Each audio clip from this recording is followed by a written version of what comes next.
முற்றிலும் அழகானவர் என் நேசர், ஆயிரங்களில் சிறந்தவர்.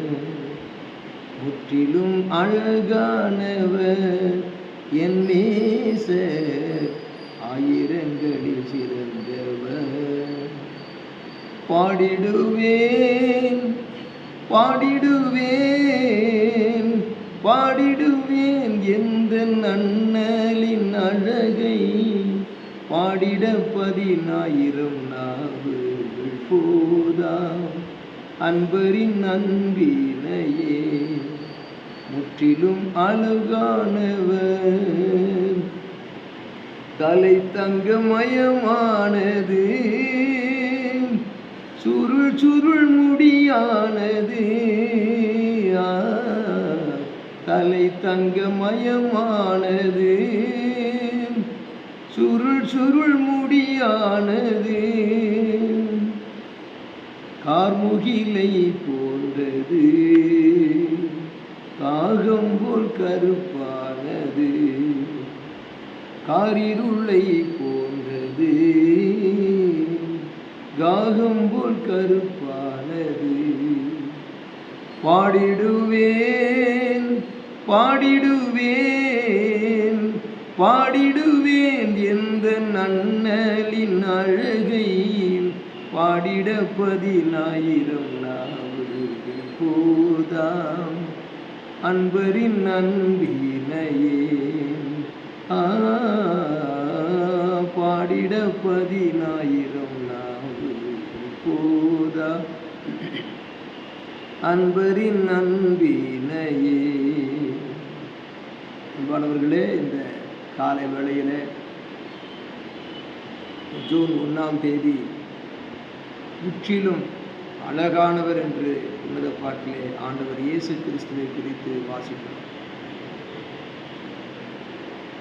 பரிபூரண அழகுள்ள ஆண்டவராக இயேசு கிறிஸ்துவை உடைய சிந்தையில் நிறுத்தினால் உடைய விந்தை அன்புக்கு ஈடாக எதுவுமே இல்லை என்று பரம தந்தை நம்முடைய ஆவியினாலே நமக்கு அதை வெளிப்படுத்தி இருக்கிறார்.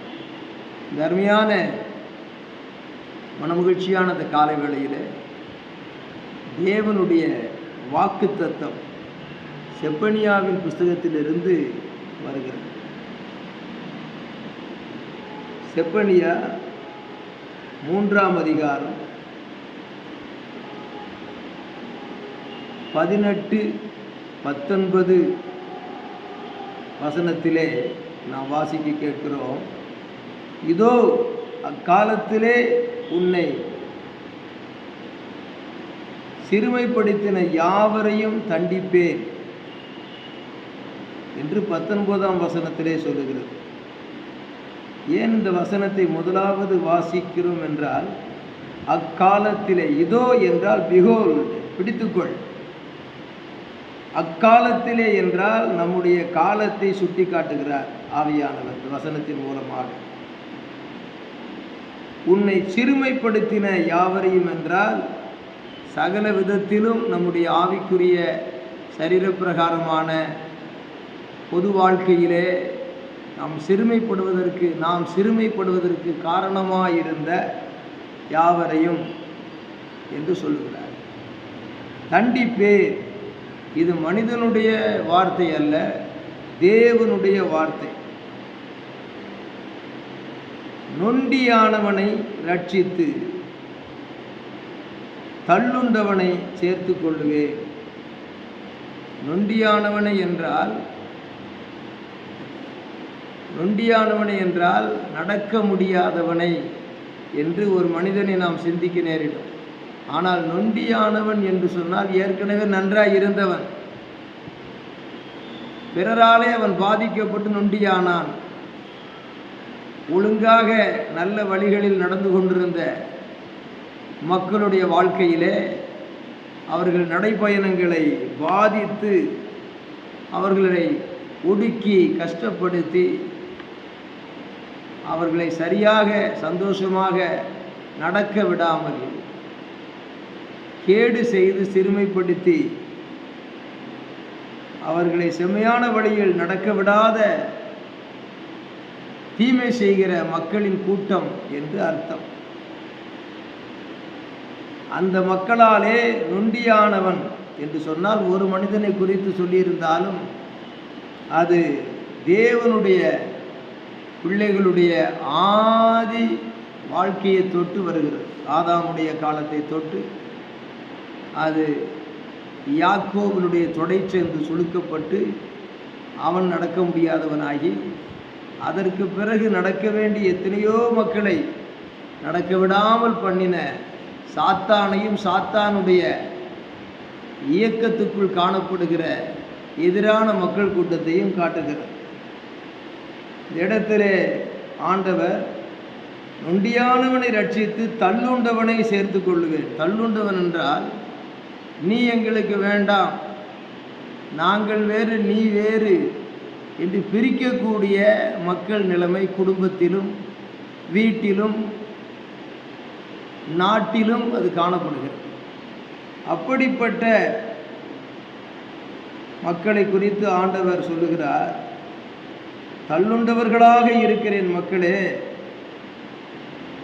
உங்களை யார் தள்ளிவிட்டாலும், நீங்கள் மைனாரிட்டிஸாக சிறுமைப்பட்டவர்களாக இருந்தாலும் நான் உங்களை சேர்த்து கொள்ளுவேன் என்று ஆண்டவர் சொல்லுகிறார். யாக்கோபே, இஸ்ரவேலே, பயப்படாதே, நீ என்னால் மறக்கப்படுவதில்லை என்று ஏசாயா 44ஆம் அதிகாரத்திலே சொல்லியிருக்கிறதை வாசித்தாலும் அந்த ஒரு மனிதனுடைய சரித்திரத்தில் இணைந்த எல்லா மக்களையும் தான் அது காட்டுகிறது, சந்ததியை காட்டுகிறது. யாக்கோபே, இஸ்ரவேலே என்றால் அந்த யாக்கோபு இஸ்ரவேலாக மாற்றப்பட்ட இஸ்ரவேல் சந்ததி அனைவரையும், அந்த இஸ்ரவேலருக்கு அங்கே முதலாவது கிறிஸ்தவர்கள் என்ற அந்தியோகியாவிலே பெயர் வழங்கிற்றே அந்த எல்லா தேவ பிள்ளைகளையும் காட்டுகிறது, நம்மை காட்டுகிறது. ஆகவே தள்ளுண்டவனை சேர்த்து கொள்ளுவேன் என்று சொல்லுகிறார். யாராகிலும் தள்ளுண்டவனை போல தனிமையாக அனாதையாக இருக்கிறேன் என்று நினைக்கிறீர்களா? உலகத்தின் சொந்த பந்தம் நேசிக்க வேண்டிய உரிமைப்பட்டவர்கள் ஒதுக்கிவிட்டார்களே என்று கவலைப்படுகிறீர்களா? நான் நொண்டியை போல நான் பலவீனமடைந்து பிறராலே பாதிக்கப்பட்டு என் வாழ்க்கை பயணத்திலே தொடர முடியாமல் நடக்க முடியாமல் காணப்படுகிறேனே, நான் பட்ட துன்பம் ஏராளம் என்று சொல்லுகிறீர்களா? உங்களுக்காகவே தனிப்பட்ட விதத்திலும் வீட்டிலும் நாட்டிலும் உள்ள சகல பேருக்கும் ஆண்டவர் சொல்லுகிறார், நொண்டியானவனை ரட்சித்து தள்ளுண்டவனை சேர்த்து கொள்ளுவேன்.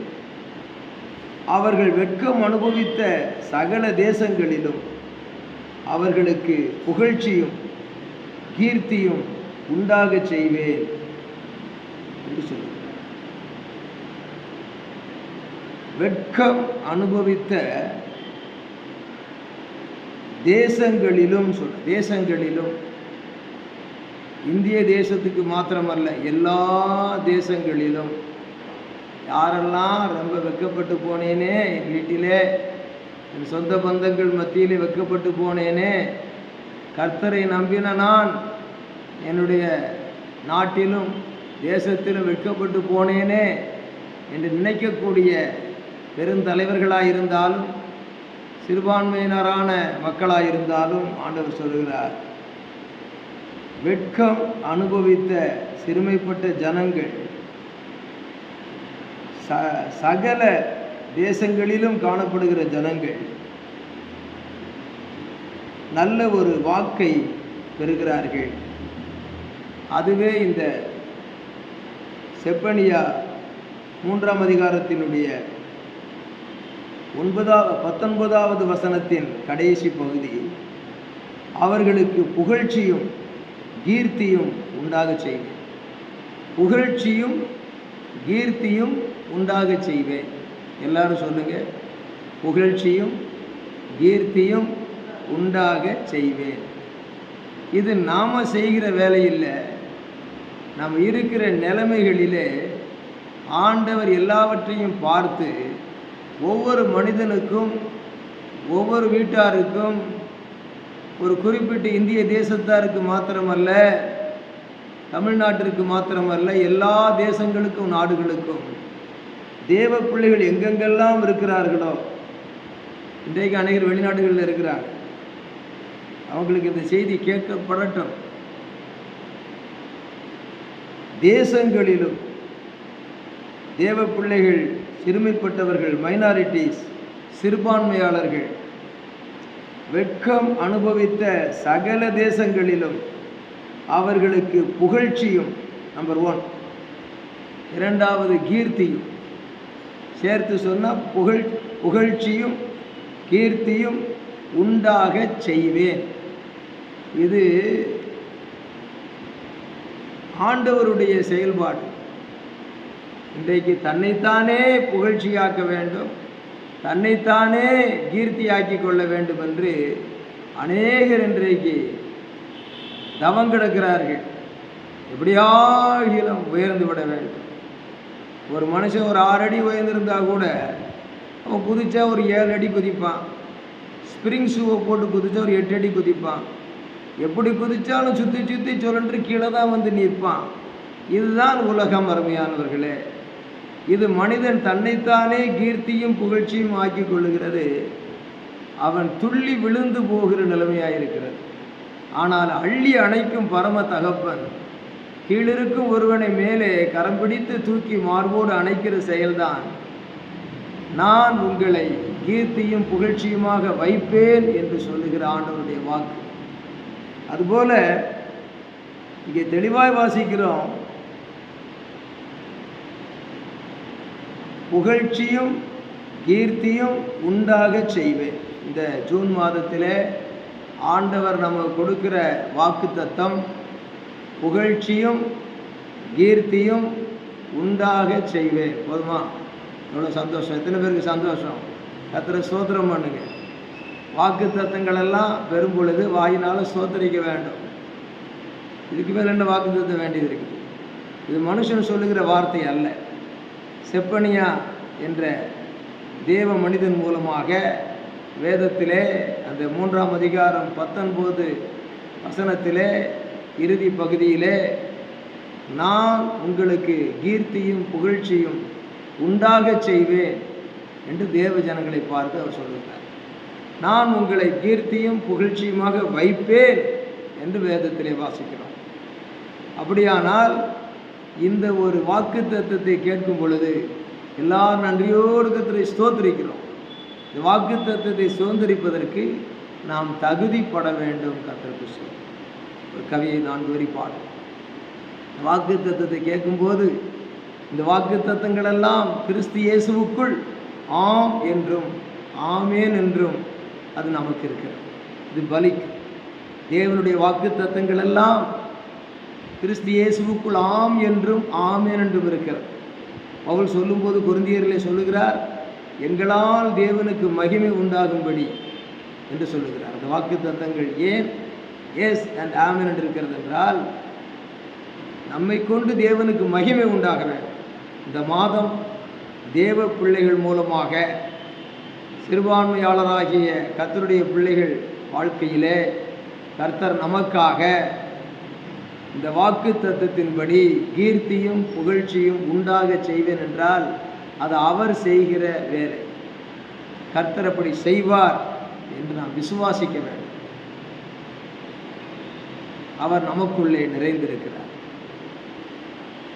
என் உள்ளத்தில் நெஞ்சத்தில் நினைவினில் இயேசுநாதர். எல்லாரும் சொல்லுவோமா? என் நெஞ்சத்தில் உள்ளத்தில் நினைவினில் இயேசுநாதர். வாழ்த்துவேன் போற்றுவேன் தேவசுதனை பறைசாற்றுவேன். வாழ்த்துவேன் போற்றுவேன் தேவசுதனை உலகெங்கும் கூறுவேன். என் நெஞ்சத்தில் உள்ளத்தில் நினைவினில் இயேசுநாதர். வாழ்த்துவேன் போற்றுவேன் தேவகுமாரனை கொண்டாடி பாடுவேன். வாழ்த்துவேன் போற்றுவேன் தேவசுதனை உலகெங்கும் கூறுவேன், என் நெஞ்சத்தில் உள்ளத்தில் நினைவினில் இயேசுநாதர்.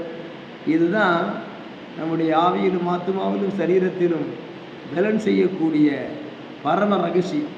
கிறிஸ்துவானவர் மகிமையின் நம்பிக்கையாக உங்களுக்குள் இருப்பதே அந்த ரகசியம்.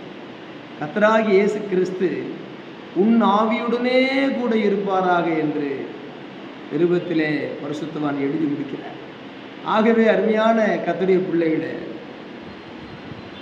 கீர்த்தியும் புகழ்ச்சியும் உங்களுக்கு உண்டாக செய்வேன் என்று ஆண்டவர் சொல்லும் பொழுது, அந்த ஆண்டவரை நினைத்து பார்த்தால் அவர் இந்த உலகத்திலே கீர்த்தியை எப்படி பெற்றார், அவர் எப்படி அந்த புகழ்ச்சியை பெற்றார்.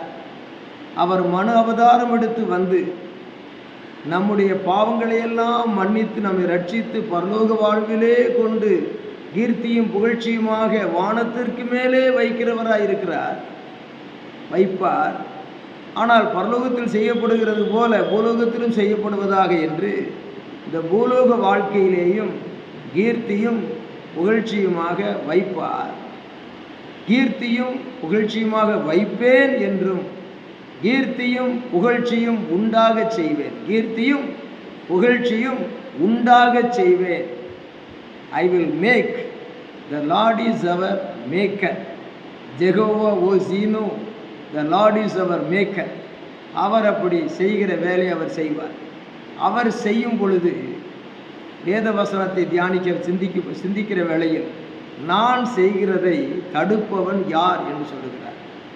யோபு பக்தன் சோதனை காலத்திற்கு பிறகு 42ஆம் அதிகாரத்திலே 2ஆம் வசனத்திலே, தேவரீர் சகலத்தையும் செய்ய நீர் வல்லவர், நீர் செய்ய நினைத்தது தடைபடாது என்று சொல்லுகிறார். இப்பொழுது பரிசுத்த ஆவியானவர் எனக்குள்ளிருந்து இந்த செய்தியை கொடுத்து கொண்டிருக்கிறார். ஒரு வானொலி பெட்டி எத்தனை அழகாக இருந்தால் என்ன, அந்த வானொலி பெட்டி ஒருவேளை சாதாரணமான ஒரு பழையதாக இருந்தால் என்ன, வானொலி பெட்டி பழையதோ புதியதோ, அதன் மூலமாக வருகிற பேச்சு யாருடையது, அந்த வார்த்தை எப்படிப்பட்டது என்பதை தான் சிந்திக்கிறோம். ஆகவே பாஸ்டர் ஜான் பாஸ்கரை அல்ல, பாஸ்டர் மூலமாக ஆண்டவர் கொடுக்கிற அந்த வார்த்தை எவ்வளவு பூஸ்டராக இருக்கிறது, அது வேஸ்டராக இருக்காது என்பதை நாம் புரிந்து கொள்ள வேண்டும். கர்த்தருடைய நாமத்துக்கு மகிமை உண்டாவதாக. இந்த லூக்கா எழுதின சுவிசேஷத்திலே இப்படியாக 4ஆம் அதிகாரத்திலே வாசிக்கிறோம். லூக்கா எழுதின சுவிசேஷம் 4ஆம் அதிகாரம் 1 முதல் 11 வசனங்களை நீங்கள் ஒரு ஹோம் ஒர்க்காக வாசித்து கொள்ளுங்கள். இப்பொழுது 1வது வசனத்தையும் 14ஆம் வசனத்தையும் நான் வாசித்துவிட்டு அதனுடைய இடைவெளி பகுதியின் சத்தியத்தை உங்களுக்கு சொல்லுவேன். லூக்கா 4ஆம் அதிகாரம் 1ஆம் வசனத்திலே, இயேசு பரிசுத்த ஆவியினால் நிறைந்தவராய் யோர்தானை விட்டு திரும்பி ஆவியானவராலே வனாந்தரத்துக்கு கொண்டு போகப்பட்டு என்று வாசிக்கிறோம். இயேசு பரிசுத்த ஆவியினாலே நிறைந்தவராய் யோர்தானை விட்டு திரும்பி ஆவியானவராலே வனாந்தரத்துக்கு கொண்டு போகப்பட்டு. 14ஆம் வசனத்தை பாருங்க. பின்பு இயேசு ஆவியானவருடைய பலத்தினாலே கலிலேயாவுக்கு திரும்பி போனார். அவருடைய கீர்த்தி சுற்றிலும் இருக்கிற தேசமெங்கும் பரம்பிற்று. 15வது வசனத்தையும் சேர்ந்து படிக்கும்போது, அவர்களுடைய ஜெப ஆலயங்களில் அவர் உபதேசித்து எல்லாராலும் புகழப்பட்டார் என்று வாசிக்கிறோம். அநேக நேரங்களிலே நாம் இப்படிப்பட்ட வேத பகுதிகளை பழைய ஏற்பாட்டிலே வாசித்து முடித்துவிட்டு புதிய ஏற்பாட்டிலே அதை பூரணப்படுத்துகிற இடத்தை காண மாட்டோம். வாக்குத்தத்தங்கள் கிறிஸ்துவுக்குள் பூரணப்படுகிறது. கிறிஸ்துவுக்குள் பூரணப்படுகிறது. அதன் மூலமாக கிறிஸ்து இயேசுவினாலே அந்த கிறிஸ்துவுக்குள் ரட்சிக்கப்பட்டு கிறிஸ்துவுக்குள் ஞானஸ்நானம் பெற்று கிறிஸ்துவுக்குள் பரிசுத்த ஆவியினால் தாகம் தீர்க்கப்பட்டு, அப்படித்தான் வேதம் சொல்லுகிறது. கிறிஸ்துவுக்குள் அவருடைய பிள்ளைகளாக வாழுகிறவர்களுக்கு இந்த வசனம் நிச்சயமாக நிறைவேறும். ஆகவே ஆண்டவராக இயேசு கிறிஸ்துவின் இரத்தத்தினாலே பாவம் போக கழுவப்படாத பிள்ளைகள் அவருடைய பிள்ளைகளாகும்படி ரட்சிக்கப்பட்டு ஞானஸ்நானம் பெற்று பரிசுத்தாவி பெற்று கிறிஸ்துவுக்குள் இருப்பதற்கு அடையாளமாக தலையாகிய கிறிஸ்துவுக்குள் சரீரமாக இயங்குகிற சபையிலே வந்து ஐக்கியப்பட வேண்டும். ஒருவேளை ஆண்டவருடைய பிள்ளைகளாக இருந்து அவருடைய தூரமாய் போயிருந்தால் பாரமான பாவமான யாவற்றையும் தள்ளிவிட்டு சீக்கிரம் இனி நேரமில்லை ஆகையினாலே கர்த்தருடைய சமூகத்திலே நெருங்கி வர தங்களை தீர்மானித்து ஆயத்தப்படுத்தி கொள்ள வேண்டும். ஆண்டவர் சொன்னாரே என்று எதிர்பார்க்கிற ஒவ்வொருவரும் ஆண்டவர் சொன்னபடி நான் செய்தேனா, ஆண்டவர் இருக்கிறார், அவர் சொன்னபடி நான் இருக்கிறேன் என்று சொல்லுகிற ஒரு மனச்சாட்சி நமக்கு விசுவாசத்தின்படி வேத வசனத்தின்படி இருக்குமானால் அவர் சொல்லுகிறார், நான் கீர்த்தியும் புகழ்ச்சியுமாக வைப்பேன் என்று. மேலும் நாம் வாசித்த வசனத்தில் செப்பனியா 3:19 இறுதியிலே அவர்களுக்கு கீர்த்தியும் புகழ்ச்சியும் உண்டாக செய்வேன். அந்த வார்த்தையின்படியாக கர்த்தர் ஆசீர்வதிப்பார். இந்த வேளையில் அருமையானவர்களே, இந்த லூக்கா 4ஆம் அதிகாரம் 1ஆம் வசனம் பரிசுத்த ஆவியினால் நிறைந்த இயேசு என்று எழுதப்பட்டிருக்கிறார். 14ஆம் வசனத்திலே பின்பு பரிசுத்த ஆவியானவருடைய பலத்தினாலே இயேசு திரும்பி போனார் என்று சொல்லியிருக்கிறது. அங்கே கலிலேயா என்ற அந்த நாட்டிலே ஆண்டவர் இயேசு ஏராளம் அற்புத அடையாளங்களை செய்தார், பெரிய காரியங்களை செய்தார். அந்த கலிலேயா என்ற அந்த ஊரிலே அவர் முதலாவது சாதாரணமாய் கருதப்பட்டார். பிறகு பிரபலியமாக புகழ்ச்சி உள்ளவராக கீர்த்தி உள்ளவராக புகழ்ச்சி உள்ளவராக கருதப்பட்டார். இதன் ரகசியம் என்ன என்பதை நாம் சிந்திக்கும் பொழுது எனக்கும் அந்த கீர்த்தியும் புகழ்ச்சியும் கிடைக்க வேண்டுமானால் அது பழைய ஏற்பாட்டு வாக்குத்தத்தத்தை நான் திரும்ப திரும்ப படித்து பாட்டு பாடிக்கொண்டிருப்பதல்ல, அதை திரும்ப திரும்ப படித்து தியானித்து அது முடிசூட்டி கொள்ளக்கூடிய ரகசியத்தை அறிய வேண்டும். என்னை ஆண்டவரே ஆண்டவரே என்று சொல்லியும் நான் சொல்லுகிறபடி நீங்கள் செய்யாமல் போகிறது என்று லூக்கா 6ஆம் அதிகாரத்திலேயே சொல்லுகிறார். அவருடைய வார்த்தையை கேட்டு அதன்படி செய்கிறவன் கண்மலையின் மேல் கட்டப்பட்ட வீட்டுக்கு ஒப்பாயிருக்கிறான். அவர் வார்த்தையை கேட்டு அதன்படி செய்யாதவன் மணலின் மேல் கட்டப்பட்ட வீட்டுக்கு ஒப்பாயிருக்கிறான். மணலின் மேல் கட்டப்பட்ட வீடு ஓகோ என்று எழுப்பியது சீக்கிரமாக, பெருவெள்ளம் காற்று வீசிய போது ஒன்றுமில்லாமல் போயிற்று. திடீரென்று எழும்பியது திடீரென்று இல்லாமல் போயிற்று. வீடாக இருந்தாலும் நாடாக இருந்தாலும் ஓகோன்னு திடீர்னு எழும்புதுன்னு பயப்படக்கூடாது. அது அஸ்திபாரம் தேவனுடைய வார்த்தையாக இருக்கிறதா என்பதை கண்மலையின் மேல் கட்டப்பட்ட இயேசுவுக்குள் இயேசுவின் நாமத்தில் கட்டப்பட்ட கர்த்தருடைய வார்த்தையின் மேல் கட்டப்பட்டதாக இருக்கிறதா வீடு நாடு என்பதை யோசிக்க வேண்டும். அதுபோல கற்பாறையின் மேல் கட்டப்பட்ட வீடு, அது பெருவெள்ளம் வந்தது, நீரோட்டம் அதன் மேல் மோதியது, அது நிலைத்து நின்றது, அதை அசைக்க கூடாமல் போயிற்று. அந்த நீரோட்டங்களின் அந்த வெள்ளத்தின் நீரோட்டங்களினாலும் காட்டினாலும் நாம் இன்றைக்கு எப்படிப்பட்ட வீடாக இருக்கிறோம்? நாம் ஒவ்வொருவரும் அவரை உறுதியாய் பற்றி கொள்வோமே ஆனால் நாம் ஒரு வீடு, இந்த குடும்பம் ஒரு வீடை தொடர்ந்து தான் நாடு என்பதை சிந்திக்க வேண்டும். இப்பொழுது அருமையான தேவனுடைய பிள்ளையே, இந்த வாக்குத்தத்தத்தை பாடு, இந்த வாக்குத்தத்தத்தை நம்பி நீ வாழு என்று சொல்லிக் கொள்ளுகிறதற்கு தேவனுடைய சத்தியத்தை அறியும் பொழுது சத்தியம் நம்மை விடுதலையாக்கும். இங்கே லூக்கா எழுதின சுவிசேஷத்திலும் அந்த மத்தேயு எழுதின சுவிசேஷத்திலும் அந்த அதிகாரம் கூட மாறவே இல்லை. 4ஆம் தேதின்னு சொல்லி ஒரு தேர்தலுக்கு இன்றைக்கு முடிவு நியமிக்கிறாங்கன்னு உதாரணமாக சொன்னால் அது இன்னொரு நாளாக மாறிப்போகும். பிறகு இன்னொரு நாள் அதற்கு என்ன ரிசல்ட் தெரியும்னு சொல்லுவார்கள் உலகத்தில். அந்த நாளும் மாறி போயிடும். மாறுகிறது உலகம், மாறுகிறவன் மனிதன். கர்த்தரோ என்றென்றைக்கும் மாறாதவராயிருக்கிறார். இந்த மத்தேயு 4ஆம் அதிகாரம் லூக்கா 4ஆம் அதிகாரம் அந்த 4ன்னு சொன்ன உடனே அது சத்தியத்தை கேளு, அதன்படி வாழு அப்படின்னு தான் நம்ம மனசில் எடுத்துக்கணும். இப்போ தான் செய்தியினுடைய அந்த 3 குறிப்புகளுக்கு வருகிறோம். முதலாவது இயேசுவுக்கு துவங்கின அந்த சோதனை காட்டுக்குள்ளே ஏதோ ஒரு முனிவர் போல தவம் இருந்து கொண்டிருக்கவில்லை. அவர் சைலண்டாக உட்கார்ந்துக்கிட்டு எல்லா சீசரையும் அனுப்பி, இயேசு உபவாசம் இருக்கிறார், இயேசு உபவாசம் இருக்கிறார், இயேசு தவம் இருக்கிறார், இயேசு தவம் இருக்கிறார், இயேசு அந்த மலை மேலே உட்கார்ந்துருக்கார், இயேசு அந்த காட்டில் உட்கார்ந்துருக்காரு, இயேசு அங்கே உட்கார்ந்துருக்கார், இங்கே உட்கார்ந்துருக்காருன்னு சொல்லி யாருமே பிரபலியப்படுத்தலை. பிரபலியப்படுத்ததுக்கு அங்கே ஆண்டவரும் சொல்லலை.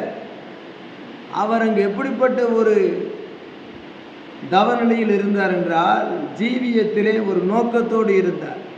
ஒவ்வொரு மனிதனுடைய இருதயமாகிய வீடும், குடும்பமாகிய வீடும், நாடு என்ற வீடும், நாடு என்ற உலகம் என்ற தெய்வம் பார்க்கிற பெரிய வீடும், எல்லாம் பரலோகத்தை நாடும் உள்ளமாக, ஆண்டவரை தேடும் உள்ளமாக, சாத்தானாலே துவண்டு வாடும் உலகத்திலே எல்லாம் வந்து அவரிடத்திலே கூடும்படியாக இப்படியாக காரியங்களுக்காக தவம் இருந்தார். இன்றைக்கு தவம் இருக்கிறவனுக்கு நோக்கம் வேண்டும். தவம் இருக்கும் மனிதனுடைய முகம் அல்ல, ஒரு தவம் இருக்கிற மனிதனுடைய வளர்ந்த முடி அல்ல, ஒரு தவம் இருக்கிற மனிதனுடைய வஸ்திரத்தின் அழகு அல்ல, ஒரு தவம் இருக்கிற மனிதனுடைய ஒரு ஃபோட்டோவோ அல்லது ஒரு காட்சியோ அது அல்ல ஒரு மனச்சாட்சிக்கு அடையாளம். எல்லாரும் தவம் சொல்லி இருக்கலாம். ஒருவர் தவம் இருந்தார், காலையில் ஒரு நெய் தோசை. தவமாக இருக்கிறீங்க? ஆமாம், ஒன்றும் சாப்பிட்றது இல்லை, தவம் இருக்கிறேன். பார்த்தா காலையில் என்ன சாப்பிட்றீங்க? டெய்லி நான் தவம் தான், விரதம் தான்ட்டு. அவரை கேட்டால் காலையில் என்ன சாப்பிடுவீங்க? திக்கா ஒரு கிளாஸ் பால் சாப்பிடுவேன், சாப்பிடுவேறு சாப்பிட மாட்டேன். மத்தியானம் என்ன சாப்பிடுவீங்க? மத்தியானத்துக்கு ஒரு ஃப்ரூட் ஜூஸ் சாப்பிடுவேன்னு. ராத்திரி என்ன சாப்பிடுவீங்க? ராத்திரி மறுபடியும் நல்ல பசும்பால் காய்ச்சி குடிப்பேன்னு. இது போதுமே? இதுதான் இன்றைக்கி இருக்கிறதான பிரபலியம். ஒன்றும் சாப்பிட்றதில்லை, சவைச்சி சாப்பிட்றதில்லை. உண்மையாகவே சவைச்சி சாப்பிட்டு ஜீரணமாகிறது ரொம்ப கொஞ்சம் முயற்சியான வேலை. எந்த முயற்சியுமே இல்லாமல் நல்ல காலையில் பாலும், மத்தியானத்துக்கு நல்ல ஃப்ரூட் ஜூஸும், திரும்ப நைட்லேயும் பாலும் சாப்பிட்டா போதுமே. நல்ல திக்காக தண்ணி கலக்காது, நல்ல குடல் அழகாக புண்ணெல்லாம் ஆறி உடம்பெல்லாம் நல்ல ஆரோக்கியமாக இருக்கும். இதுதான் அநேகருடைய நல்ல உபவாசம் தெரியுது. அவங்க மனசாட்சியில் தெரியல அது கள்ள உபவாசம். இது ஒரு விரதம், இது ஒரு தவம், இது ஒரு பிரபலியம். இது எதை குறித்து சொல்கிறேன்னா, அநேக கர்த்தரை நம்புகிற பிள்ளைகள் கூட இதை புரியாமல் இருக்கிறார்கள் என்றால், கர்த்தரை அறியாதவர்கள் இருப்பதை குறித்து நாம் குறை சொல்ல ஒன்றுமே இல்லையே. ஆகவே ஆண்டவருடைய நாமத்துக்கு மகிமையாக இந்த விளக்கத்தை சொல்லும் பொழுது, இயேசு கிறிஸ்துவுடைய தவம் எப்படி இருந்தது? அவர் தவம் முனியாக அல்ல, தவ மணியாக அல்ல, அவர் தவம் இருந்தார். அவர் எப்படி இருந்தார்? அங்கே 40 நாட்கள் ஆவியானவராலே ஆட்கொள்ளப்பட்டிருந்தார். தெய்வத்தினுடைய பரிசுத்தாவியின் அபிஷேகத்தினாலே ஆட்கொள்ளப்பட்டிருந்தார். செவிக்கு உணவு இல்லாத போது சற்றே வயிற்றுக்கு ஈயப்படும் என்று ஒரு பழமொழி உண்டு. அதுபோல ஆண்டவருடைய சத்தத்தை கேட்டுக்கொண்டு தெய்வ நோக்கத்தை நிறைவேற்ற வேண்டும் என்ற ஒரு விழிப்புணர்வோடு இருக்கும் பொழுது அவருக்கு 40 நாட்களும் சரீர உணவு பசியே ஏற்படவில்லை. இன்றைக்கு உலகத்திலே ஒருவரோடு பேசிக்கொண்டிருக்கும் பொழுது, அவர் நம்மோடு பேசிக்கொண்டிருக்கும் பொழுது நேரம் போனதே தெரியலையே. காலையில் 10 மணிக்கு உட்கார்ந்தா மணி 12 மணி ஆச்சு, பசியே கூட தோணலையே. ஏன்? ஒருவரோடு ஒருவர் வைத்திருந்த லிங்க் அது பிளிங்க் ஆகிக்கிட்டே இருக்கு சிந்தையிலே. இன்றைக்கு நம்முடைய வாழ்க்கையிலே நமக்கும் ஆண்டவருக்கும் நமக்கும் ஒரு தொடர்பு நிலை இருக்க வேண்டும் என்பதை அந்த தவமுனி என்று சொல்லாமல் தவமான ஜெயமணி இயேசு நமக்கு அழகாக காட்டி கொடுத்தார். தவமுனியல் ஜெயமணி இயேசு என்ன காட்டி கொடுத்தாருன்னு கேட்டால், நீ வனாந்தரத்துக்கு போக வேண்டும், நானே வழி, நானே சத்தியம், நானே ஜீவன் என்று சொன்னவர் என்னுடைய அடிச்சூடுகளை தொட்டு பின்பற்றி அவருடைய அடிச்சூடுகளை பின்பற்றி போக வேண்டும் என்று பரிசுத்தவான்கள் சொல்லியிருக்கிறது போல, என்னை பின்பற்றி வாருங்கள் என்று சொல்லுகிற ஆண்டவரை ஞாயிற்றுக்கிழமை மாத்திரம் வந்துட்டு ஒரு பாட்டை பாடி கூட்டம் கூடி ஓட்டம் ஓடி இருப்பதல்ல. What is our personal experience with our lord father to us, அவருக்கும் நமக்கும் இடையிலே எப்படிப்பட்ட ஒரு தொடர்பு இருக்கிறது? தேவனுக்கும் நமக்கும் இடையிலே உள்ளதான் தொடர்பு. அதை சிந்திக்க வேண்டும். அதைத்தான் இப்பொழுது நான் சொல்ல விரும்புகிறேன். கீர்த்தியும் புகழ்ச்சியுமாக இயேசு வைக்கப்பட காரணம், கீர்த்தியும் புகழ்ச்சியுமாக இயேசு விளங்க காரணம் என்ன என்பதை அறிந்து கொண்டால், அந்த கிறிஸ்துவுக்குள் நாமும் கீர்த்தியும் புகழ்ச்சியுமாக விளங்கலாம். அருமையானவர்களே, லூக்கா 4ஆம் அதிகாரத்திலும் மத்தேயு 4ஆம் அதிகாரத்திலும் வாசிக்கும் பொழுது, முதலாவது லூக்காவை சொல்லி பிறகே மத்தேயுவை சொல்லுகிறேன் என்றால், எல்லாம் ஒழுங்காக அது எழுதப்படுகிறது என்று லூக்காவிலே ஆரம்பத்திலே வாசிக்கிறோம். அந்த ஒழுங்கு என்ற வார்த்தையை நிமித்தம் அதை எடுத்துக்கொள்கிறேன். பிறகு மத்தேயு ஒழுங்காக எழுதப்படவில்லையா? அதுவும் இணைந்து ஒழுங்காக எழுதப்பட்டிருக்கிறது. அங்கே பிதா, குமாரன், பரிசுத்த ஆவியானவர், இந்த 3 பேருடைய திருத்துவ தொடர்பு வனாந்தரத்தில் விளங்குகிறது. தனிமையிலே இனிமை காண முடியுமா என்று உலகத்தான் பாட காரணம், அவனுக்கு ஏதோ ஒரு உலகத்திலே ஒரு பெண் துணை வேண்டியது இருக்கிறது, ஒரு பெண்ணுக்கு ஆண் துணை வேண்டியது இருக்கிறது. அது சரியான விதத்தில் துணையாக இருந்தால் பரவாயில்ல, துணிவான விதத்தில் அது சரியில்லாத விதமாய் காணப்படுகிறது, சரியில்லாமலே போய்விடுகிறது. ஆனால் தெய்வீக தொடர்பு என்பது சரியான தொடர்பு. ஆகவே தனிமையிலே அவர் இயேசு வனாந்தரத்திலே அவர் பிதாவாகிய தேவனோடு இருந்தார்.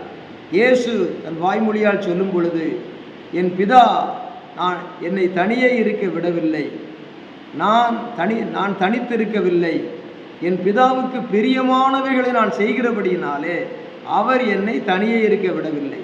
இந்த ரகசியம்தான். நாமும் கூட இயேசுவுக்கு பிரியமானவைகளை, பிதாவுக்கு பிரியமானவைகளை வேதத்தில் வாசித்து தியானித்து அதை செயல்படுத்த கொண்டு வரும் பொழுது அந்த தனிமை என்பது நமக்கு இனிமையாக மாறி அது வாழ்க்கை ஒரு புதுமையாக விளங்கும் என்பதிலே ஏன் சந்தேகம்? சந்தேகமே இல்லை. அன்பானவர்களை, நான் சொல்லிக்கொண்டே போகிறேன். அதில் இருக்கிற முக்கியமான காரியத்தை மேலும் சொல்ல விரும்புகிறேன். இயேசுவை போல நாமும் தனித்து செல்ல வேண்டும். வனாந்தரத்துக்கு என்று சொன்னால் ஒரு தனிப்பட்ட இடம். இரண்டாவது, அவர் அங்கே பரிசுத்த ஆவியினாலே நிறைந்தவராய் போனார் என்று லூக்கா 4:1 சொல்லுகிறது. அந்த பரிசுத்த ஆவியினுடைய நிறைவு நமக்கு அவசியம். அப்படியானால் ஒவ்வொரு நாளும் ஒரு காத்தடிக்கிறது போல, சைக்கிளுக்கு காத்தடிக்கிறது போல உள்ள நிறைவல்ல. உம்முடைய வார்த்தைகளை நான் உட்கொண்டேன், இந்த வார்த்தைகளை தியானிக்கையில் அக்கினி மூண்டது, நான் துக்கமாயிருந்தேன், என் நாவினால் நான் விண்ணப்பம் பண்ண முடியாமல் இருந்தேன், உம்முடைய வசனத்தை நான் தியானிக்கும் பொழுது எனக்கு அக்கினி மூண்டது, அப்பொழுது என் நாவினால் விண்ணப்பம் செய்தேன் என்று சொல்லி சங்கீதக்காரன் சொல்லுகிறார். இயேசுவும் தியானம் பண்ணி கொண்டிருக்கிறார். அவர் நமக்காக விண்ணப்பம் பண்ணுகிறவராக இருக்கிறார். வனாந்தரத்திலே அவர் 2 அனுபவங்களில் தனிமையாக வந்தார், தேவ ஆவியினால் நிறைந்தவராய் வந்தார்.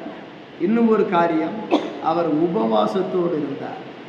உபவாசம் என்றால் தேவனோடு வாசம் பண்ணுவதற்கு உபயோகமாக அவர் ஆகாரங்களை புசிக்கவும் இல்லை, குடிக்கவும் இல்லை. வேதம் சொல்லுகிறது 40 நாட்கள் உபவாசம் இருந்தார். அந்த உபவாசம் இருக்கிற நேரத்தில் அவரை தேவன் ஆயத்தப்படுத்தினார். ஒரு விறகு காய போட்டு ஆயத்தப்படுத்தும் பொழுது தீ நன்றாக பிடித்து எரிகிறது. அதே வண்ணமாக உபவாசம் இருக்கும் பொழுது தேவனுடைய அக்கினியின் வல்லமை நமக்கு கிடைக்கிறது. ஆகவே தான் அந்த லூக்கா 1ஆம் அதிகாரத்தில் பரிசுத்த ஆவியினால் நிறைந்தவராய் என்று எழுதப்பட்டிருக்கிறது.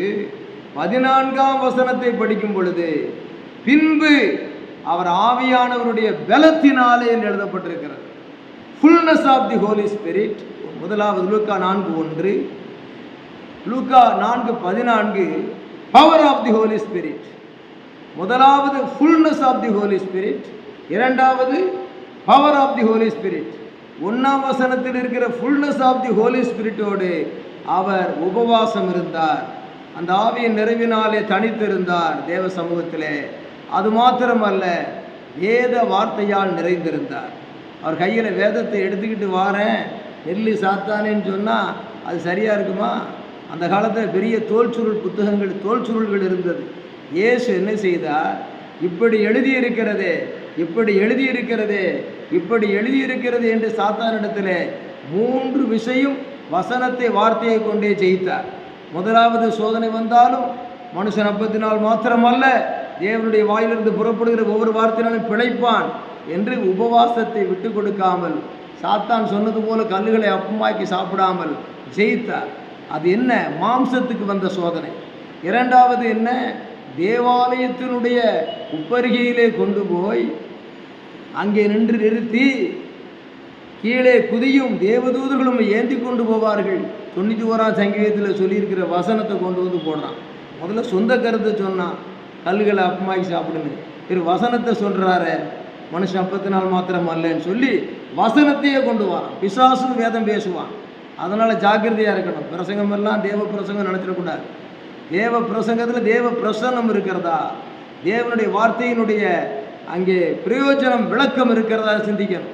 வில்லுப்பாட்டு கேட்ட மாதிரி போய்கிட்டு இருக்கிறது இல்லை, அது பொதுவான கதை. இது தேவனுடைய வார்த்தை. ஆகையினாலே அந்த இடத்துல இப்படி எழுதி இருக்கிறதே, உன் தேவனாகிய கர்த்தரை பரீட்சை பாராதிருப்பாயாக என்று அழகாக சொல்லுகிறார். அங்கே 3வது மலையின் மேலே கொண்டு போய் என்ன செய்கிறான்? உயரம் கூடுது. போய் உலகத்தின் சகல ராஜ்யங்களையும் ஒரே நிமிஷத்தில் காண்பித்து என் காலில் விழுந்து சரணமடைந்தால் எல்லாம் உனக்கு கொடுப்பேன்னு சொல்லுகிறான். அப்பொழுதும் ஆண்டவர் அந்த கண்களின் இச்சையை ஜெயிக்கிறார். முதலாவது சரீரத்தில் கல்களை அப்பமாக்கி சாப்பிட சொன்னது மாம்ச இச்சை. இரண்டாவது தேவாலயத்தின் உப்பருகையிலிருந்து கோபுரத்திலிருந்து குதிக்க சொன்னது ஜீவனத்தின் பெருமை. அதற்கு மேலே உலகத்திலே சகல ராஜ்யங்களையும் காட்டினது கண்களின் இச்சை. கண்களின் இச்சை, மாம்சத்தின் இச்சை, ஜீவனத்தின் பெருமை 3ஐயும் ஆதாமும் ஏவாளும் ஜெயிக்க முடியாமல் தோற்று போனாங்க. அந்த ஆதாமுடைய சந்ததியும் தோற்று போச்சு. பிறகு சேதமடைந்த இந்த ஆதாமுடைய சந்ததிக்கு போதுமான ஒரு வல்லமையை பெற்று ஆதாமுக்குள் ஒரு மனுஷனாலே பாவத்திலே விழுந்து நரக கொள்ளிகளாயிருந்த உலகத்திற்கு ஆண்டவர் ஒருவராலே அவருடைய வல்லமையின் ஜெயத்தினாலே அவர் ஒருவரால் நமக்கு கிறிஸ்துவுக்குள்ளான சந்ததியெல்லாம் பரலோகம் அடைவதற்கு அங்கே தேவன் நியமித்தார். இன்றைக்கு நாம் கிறிஸ்துவுக்குள்ளே நாம் ஜெயம் பெற்ற விசுவாசிகளாக இருக்க வேண்டும். இது ஒரு சத்தியம். பிரசங்கம், வேத பாடம், வாக்கு தத்தம் எல்லாம் சேர்ந்து வருகிறது. அதாவது நம்ம என்ன கேட்டோமோ அதில் செயல் இருக்கணும். செயல் இருக்கிறத செயல்படுத்தணும். அப்பொழுது நான் உங்களை கீர்த்தியும் புகழ்ச்சியுமாக வைப்பேன், நான் உங்களுக்கு கீர்த்தியும் புகழ்ச்சியும் உண்டாக செய்வேன் என்று சொன்னவர் கிறிஸ்துவுக்கு எப்படி செய்தாரோ கிறிஸ்துவுக்குள் நமக்கு அப்படி செய்வார். இன்றைக்கு நாம் சிறுமைப்பட்ட நிலையிலே ஒரு நொண்டியானவனைப் போல அல்லது நாம் தள்ளுண்டவர்களைப் போல மிகவும் சிறுமைப்பட்டவர்களாய் காணப்படுகிற உலகத்திலே don't worry about majority, sometimes you may be a minority. சில நேரங்களில் ஒரு சிறுபான்மையாளனாக இருந்தாலும் அந்த பெரும்பான்மையான கூட்டத்தை குறித்தோ பெரும்பான்மையான ஒரு மனுஷனை குறித்தோ பயப்படாதே. பெரிய கோலியாத் சிறிய தாவீதாலே கொல்லப்பட்டான். ஆகவே அங்கே ஆண்டவருடைய வல்லமை மகா பெரியதாக இருக்கிறது. நம்முடைய பரம தாவீது இன்றைக்கு உயிரோடு இருக்கிறார். இந்த ஆண்டவர் என்ன சொல்லுகிறார்? சோதனை துவங்கும் இடம் சோதனை மேல் சோதனையாக இருக்கும் என்பதை மறக்காது என்று சொல்லுகிறார். வேதத்தில் இன்னைக்கு சிந்திச்சு பாருங்க, வாசிக்கிறவன் சிந்திக்க கடவன். முதல் சோதனை தரையிலே கல்லுகளை அப்பமாக்கி சாப்பிடு. 2வது சோதனை கொஞ்சம் உயரத்தில் தேவாலயத்தினுடைய உப்பரிகையின் மேலே. 3வது சோதனை அது தேவாலயத்தின் உப்பரிகை அல்ல, உயர்ந்த மலையின் மேலே. இதுக்கு தான் சொல்கிறது சோதனை மேல் சோதனை போதுமடா சாமி. அப்போ இந்த உலகத்தில் ஒரு தரம் ட்ரை பண்ணுவோம், 2வது தரம் ட்ரை பண்ணுவோம், 3வது தரம் ட்ரை பண்ணுவோம். 3 தரம் ட்ரை பண்ண கீழே தள்ளிடலான்னு சாத்தா யோசிப்பான். ஒரு சோதனை வந்தவொடனே கொஞ்சம் பாதி உயிர் போயிடும். 2வது சோதனை மீதி உயிரும் போயிடும். 3வது சோதனைக்கு உயிரோடு இருக்க மாட்டான். இந்த தந்திரம் பிசாசுக்கு தெரியும். சோதனை மேல் சோதனை போதுமடா சாமின்னு சொல்கிற உலகத்தின் பாடலுக்கு ஏற்றபடியான வாழ்க்கையின் ஆடல் காணப்படக்கூடாது. அதற்கிடையிலே ஒரு ஊடல் என்ன இருக்கிறது என்றால் தேவ வசனம் குறுக்கே இருக்கிறது. அது தெளிவாக சிந்திக்கணும். என்ன சிந்திக்கணும்? வானத்துக்கும் பூமிக்கும் நடுவில் சூரிய வெளிச்சம் பிரகாசமாக எல்லாம் தெரியப்படுத்துகிறது போல ஒரு சத்தியம் இருக்கிறது. நித்திய தேவன் அதை புத்தியோடு சிந்தி உனக்கு சக்தி கிடைக்கும் என்று சொல்லுகிறார். என்ன அது?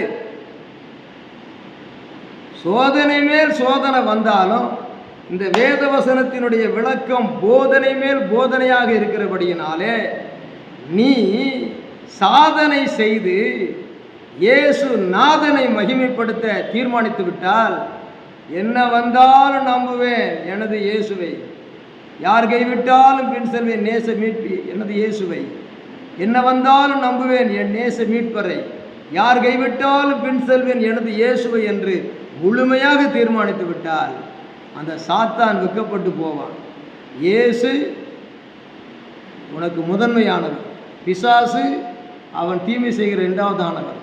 ஆகவே முதன்மையான தேவனுக்கு முன்பாக ஆண்டவருடைய பிள்ளைகளாகிய நீங்கள் வசனத்தை கேட்டுக்கிட்டே இருந்தாலும் சரி, இது நேராச்சுன்னா வேலைக்கு போயிட்டு பிறகு கேட்டாலும் சரி, நாங்கள் தான் ஆன்லைனில் பேசிக்கிட்டு இருக்கிறோமே, இங்கே எப்போ வேணாலும் தொடர்ந்து கேட்டுக்கலாம்.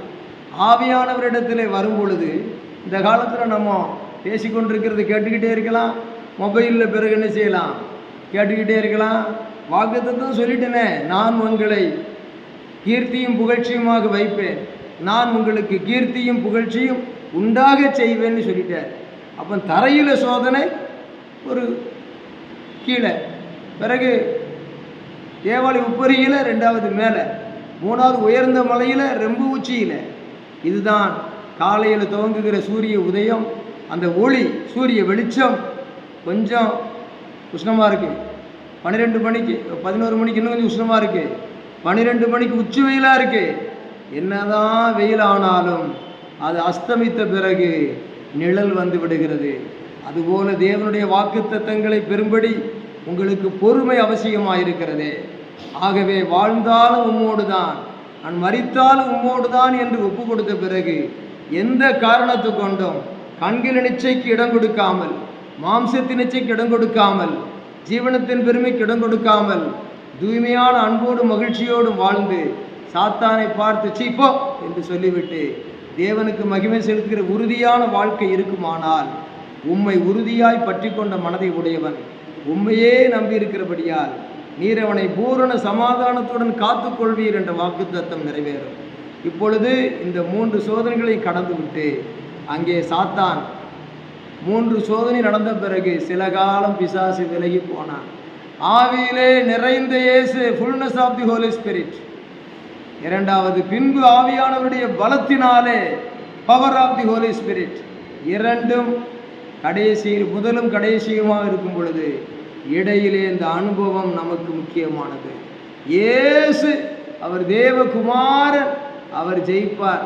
நம்மால் முடியுமா? நிச்சயமாகவே நம்மால் முடியும். ஏனென்றால் கிறிஸ்துவினுடைய ஆவி நம்மில் வாசமாயிருந்தால் சாவுக்கேதுவான சரீரத்தை அவர் உயிர்ப்பிப்பார் என்று சொல்லியிருக்கிறது. ஆகவே தான் சோதனைக்கு உட்படாதபடிக்கு விழித்திருந்து ஜெபம் பண்ணுங்கள் சொன்ன இயேசு சும்மாவா சொன்னார்? ஆகவே தேவனுடைய மகனே, தேவனுடைய மகளே, இந்த வாக்குத்தத்தத்தை மாத்திரம் எடுத்துக்கிட்டு இப்போ நீங்கள் புறப்பட்டு வேலைக்கு போயிருந்தாலும் சரி, தொடர்ந்து இதை கேட்டுக்கொண்டிருந்தாலும் சரி, இது வாழ்க்கையிலே செயல்படுத்த முன்னேறி வர வேண்டும். கர்த்தருக்கு ஸ்தோத்திரம். ஆண்டவர் இந்த காலை வேளையிலே நம்மை ஆசீர்வதிப்பாராக. உங்களுடைய வீட்டிலும், வேலை ஸ்தலத்திலும், நம்முடைய சமுதாயத்திலும், நம்முடைய தமிழ்நாட்டிலும், இந்திய தேசத்திலும் நம்முடைய ஆவிக்குரிய தவம் அது ஜெயமாக மாறும். சாத்தான் தோற்று போனான், சாத்தான் தோற்று போனான். சாத்தான் தோற்று போகிறது காரணம் என்னவென்றால், திரும்ப திரும்ப திரும்ப வேத வசனத்தை இயேசு பேசினார். சூழ்நிலைகளுக்கு ஏற்றபடி பேசினார். அவர் இதயத்திலே தேவன் அருளிய வேதம் இருந்தது. இன்றைக்கு வேதத்தை எப்படி வாசிக்கிறோம், எப்படி நாம் தியானிக்கிறோம், எப்படி நாம் அந்த வசனத்தின்படி ஜெபிக்கிறோம், அதை யோசித்து பார்க்க வேண்டும். அநேகருடைய வேத வசனங்களை வாசிப்பது கேலண்டரோடு முடிந்து விடுகிறது. சிலருக்கு ஒரு அதிகாரத்தை வாசித்து அதோடு முடிந்து விடுகிறது. சிலருக்கு ஏதாவது வசனத்தை கேட்டதோடு முடிந்து விடுகிறது. அந்த வசனத்தை இரவும் பகலும் தியானமாக இருக்கிற மனுஷன் பாக்கியவான். கர்த்தருடைய வேதத்தில் பிரியமாயிருந்து இரவும் பகலும் அவருடைய வேதத்தில் தியானமாக இருக்கிற மனுஷன் பாக்கியவான். அவன் நீர்க்கால்களின் ஓரமாய் நடப்பட்டு தன் காலத்தில் தன் கனியை தந்து இலையுதிராதிருக்கிற மரத்தை போல் இருப்பான். அவன் செய்வதெல்லாம் வாய்க்கும். Everything come to success. ஆகவே இந்த ஜூன் மாதம் தேவ பிள்ளைகளுக்கு சக்சஸ்ஃபுல் மந்த். இது வெற்றியின் மாதம். சாத்தானுடைய நெற்றியிலே கோலியாத்துடைய கல் பட்டபோது அவன் கூழாங்கல்லை கொண்டு ஒரு அடி ஒரு கல்லினாலே அடித்தான். கோலியாத் விழுந்தான், செத்தபடி. தாவீது எறிந்த கூழாங்கல் கோலியாத்துக்கு நெற்றியடி, அடுத்து விழுந்தான், செத்தபடி. ஆகவே சாத்தான் என்னும் கோலியாத், அந்த சாத்தானுடைய ஆவியினாலே பெரிதாய் தோன்றப்படுகிற அந்த கோலியாத்தை போன்ற மனிதனாகிய எந்த சாத்தானுடைய ஒரு கருவியாயிருக்கிற கோலியாத்தை போன்று யாராயிருந்தாலும் சரி, வானத்திலும் பூமியிலும் சகல அதிகாரம் உள்ள பரம தாவீதுக்கு முன்பதாக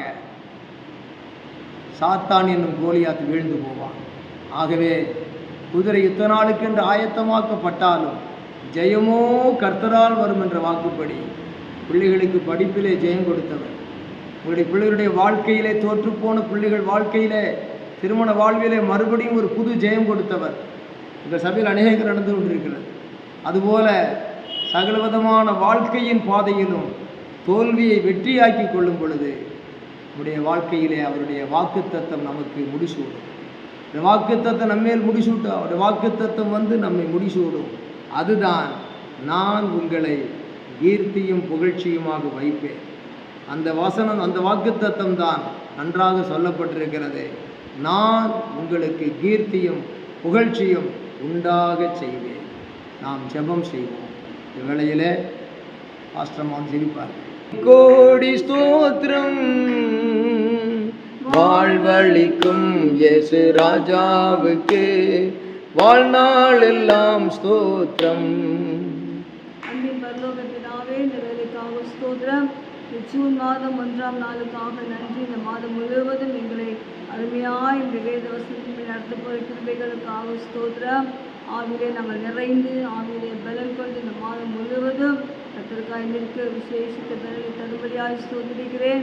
எங்களை புகழ்ச்சியும் கீர்த்தியுமாய் வைக்கிற தெய்வமே, நாங்கள் உங்களை ஸ்தோத்திரிக்கிறோம். உங்கள் வேத ஸ்தலத்திலே, எங்கள் குடும்ப வாழ்க்கையிலே, நாங்கள் வசிக்கிற பகுதிகளிலே, எங்கள் தேசத்திலே எங்கள் கர்த்தாவே, நாங்கள் உங்களுடைய நாமத்துக்கு கீர்த்தியாக புகழ்ச்சியாக இந்த உலகத்திலே வாழ எங்கள் மூலமாக நீ கீர்த்தியும் புகழ்ச்சியும் அடைய பரிசுத்தாவியானவரே நீ உதவி செய்யும்படியாக நாங்கள் செபிக்கிறோம். நீ கொடுத்த இந்த வாக்குத்தத்தத்தின்படியே நீ நடத்தும் ஆசீர்வதியும் இயேசுவின் நாமத்தில் செபிக்கிறேன் நல்ல பிதாவே.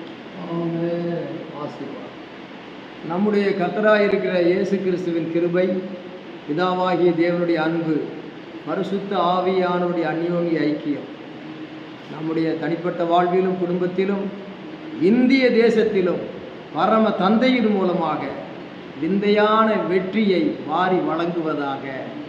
ஆமென். God bless you.